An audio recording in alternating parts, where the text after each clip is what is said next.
Shalom, children of God. This is your brother, the servant of the Lord, C.I. James Piri, talking to you. I have a message that I want to share my experience. Yeah, it is very, very important for someone to hear this testimony, because I know whatever happens to a child of God happens for a reason. And chikachitika chintu chicha chimakhaso ngati example for others to learn, so that they can also prepare not to do maybe the mistakes that they were to do because of the instruction and the advice they can get from the experience of another person. So and this message is not here to convince you to believe what I'm saying. It's not here to try to picture me to be someone. I'm just a servant of God. We are all equal before God. So, and it's not a way of trying to persuade you to believe on what I believe, on my experience.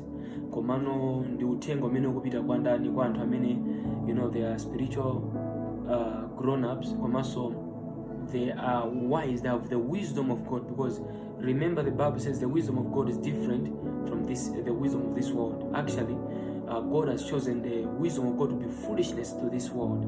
Yeah, so ineyo ndi mapemphera as usual, our routine, our daily routine. We were praying in the midnight prayers. Yeah, so when I was praying this particular night, yesterday actually, 12 o'clock, I just felt the strong presence of God. Like my spirit was very, very strong, and my spirit was loaded. Those of you who do pray more at night, there are times where when you want to pray, you feel like dry, you feel like you're in the flesh. Even if you are speaking in tongues, the more you pray, now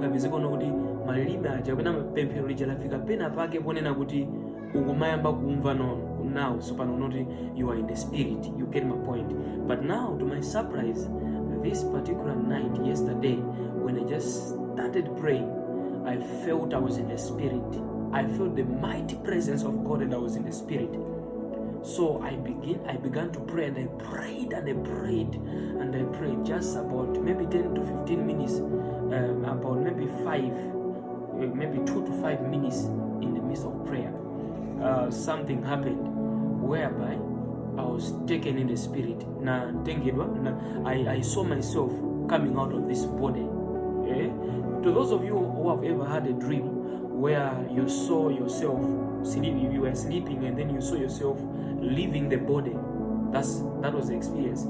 Ndiyankhulira wanda amene munalotako mukangati kuti mwagona ndi mukulota maloto muja kupeza kuti mwatuluka mthupi mwanu, mwatuluka mthupi lanu muja mukuliona thupi lanu, kuma you're also standing there. That's what happened. I came out of the body, and I could see myself praying, yet I am not inside that body, but myself is still praying. So as I saw myself coming out of the body, I moved and penetrated through the ceiling, and I stood. I was suspending in the air, and I could see you understand, yesterday, and I was suspending in the air. As I was suspending in the air like that, all of a sudden, to my distance, some meters, about 20 meters, or maybe 20 meters from where I was standing in the air, a being just appeared. And when this being appeared, I'm just trying to brief this testimony and this experience. When this being appeared, it appeared like the head. I couldn't see the head, but I just saw the lobe. I just saw the body. I couldn't see the legs. It was also standing in the air. And the being was speaking, but it was not opening the mouth. I could not see the head, but in the way it was, the mutu is here, the head is here. It was speaking, the being was speaking, I couldn't see the mouth, though the head was invisible. You cannot understand, but the medicinally. Now, even me, I was speaking back to this being, ku chinthu ichi tikati being ndekuti creature ndekuti chinthu kapena kuti munthu tikuzonena munthu kapena chinthu then machiyankhula komanso ine sindimatsekula pakamwa koma I could speak komano sindimatsekula pakamwa. It could hear me, I could hear it, but no physical mouth was not opening. I don't know how to explain it. Now to my surprise, by the wisdom of God, because kwa mene those of you who have ever entered or experienced or you have ever entered in the spirit, you come to realize kuna kuti umakhala ndi supersonic wisdom, umapanga and interpret zintu mwachangu kwambiri, umathaku zintu, even movements, they are very, you do very fast. You get my point? So that's by the reason of the wisdom of God and the spirit of discernment, I understood that this is Satan. Okay, so when this Satan appeared unto me like that, I prayed to God that God should make him visible. So the Satan was trying to hide. He became visible. I could see the face, I could see everything on him. Anavala mkanjo ujamwone ngati wa white. He was wearing like a white robe, and he was very beautiful in the face. He was very beautiful. But to my surprise, what was happening is that he was changing like Amasinta. He was changing the nationalities of people, like races of people. Like I don't know how to put it in English for someone to understand me. Chichewa Amasinta, like aoneka ngati African, aoneka ngati American, aoneka ngati Indian, aoneka ngati. He was changing any kind of a person that I ever know in this world. You could change, just is black, is white, is you understand what I'm talking about. Then he was talking to me. Yeah, so there are many things, as I said, but I'm just trying to filter so that I can communicate the many points of my experience. Then what happened is this Satan came to me and he said, I wanted to begin to pray like, warfare prayers. Yeah? But the Satan, this being, spoke to me and he said, I have not come here to wage war with you. I am here for peace. So please, don't fight. Just listen to what I want to say. Then I kept quiet to listen to what he wants to say. And then he said, your father, meaning God, your father doesn't care about you. If he cares about you, then why is he allowing? So there are things that I cannot disclose because there are some of those things they are my private life, that I and my wife were supposed to know, not the public. So you're saying that why is God your father not allowing to give you this and that, yet he is your father? So I did not respond. When you continue to say, said, why do you love God so much like this? You love God so much, but God doesn't even care about you.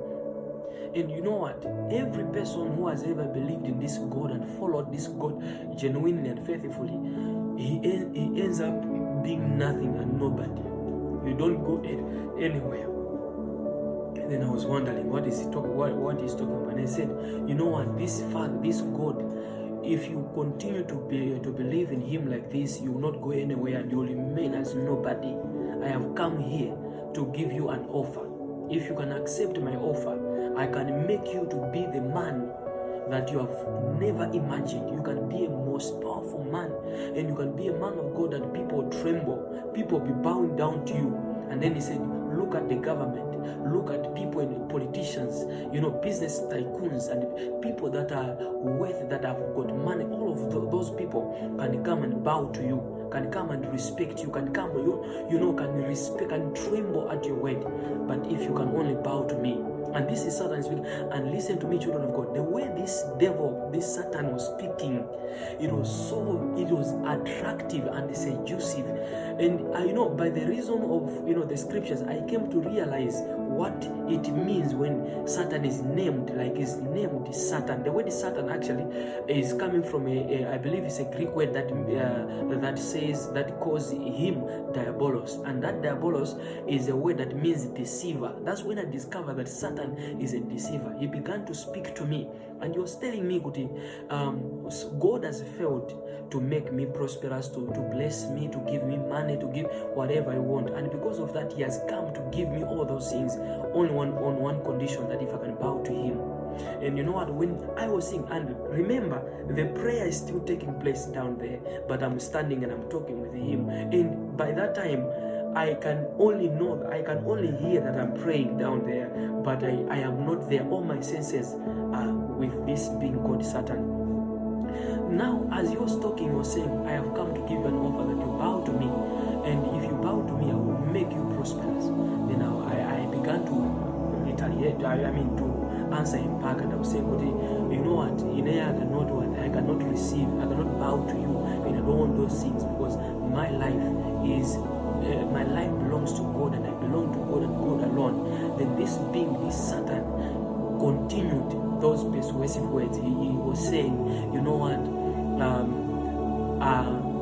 if your father, he was saying, if your father who really cared about you, why did he not stop me from taking your mom? Why did he not stop me from taking your dad?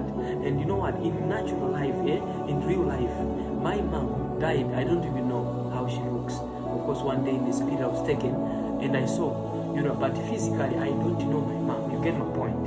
And secondly, my dad died when I was about 7 years or so, just a young boy. You get my point? So he was telling me things that are true to me, and he's saying, why did he not protect your parents from dying? And look, every person who was close to you, who has raised you, I finished them. And even the time that you were about to be born, we knew. That's why we wanted to fight anybody that can make your dream, that can make your destiny, that this destiny of serving God to come to pass. And look, he did not even stop me. Now you are still trusting him, trust in me and believe in me. And listen to me, as you're speaking, oh my God, the way you were speaking, the kind of, I don't know how to put in words, the way you were speaking, if I don't know the scriptures, and if I have not, I don't have an experience with God, I could be seduced the way it was happening. Then he continued. He said, you know what, I can give you what you want. I can give you cars. And when you mention cars, expensive cars appeared. Cars that are, oh my God, cars that are they're my dream cars. They appeared. All of them, they appeared. Oh, about 7 or so and more, they were appearing. They appeared. And he said, oh, these cars I can give you. And he showed me women. He said, you know what, I know the kind of women that you like. This thing I've already communicated to my wife, so she understands what I'm talking about. Look at this. When I was growing, as a young man, there were kind of women that I used to dream as a person before I got born again. You get my point? I was called as a prophet since I was young. You get my point? Yes, but you can be called as a prophet, you can be called as a pastor, you can have a calling, but it does not mean that you are saved. Someone can be called yet is not saved. Salvation comes by what? Jesus coming into your heart when you accept him. While calling can come even before you were born. Jeremiah 1 verse 4-5 says, before you were formed in your mother's womb, I knew you and I appointed you as a prophet before you were even conceived. You get my point? So, look at this. I was called, but as a young man, as I was still growing, there were kind of women, you get my point, I will not describe them. There were kind of women that I wanted, oh my God, if I can marry a woman like this one, if I can, or this particular thing, or this, or I will not mention what, and those women came, he said, all these, and the women were beautiful. They came, he said, if you can bow to me, I'll give you cars, I'll give you women. And they came, they were about 7. And oh my God, they were beautiful. Of course, not more beautiful than my wife at this particular time. Yes, but look at this, they were beautiful. And he said, I can give you these women. And these women, and I will not describe them. But another you get my point. That kind of mind, the manina would akazi command. I think in the minute I will continue party 2 next time. God bless you and shalom.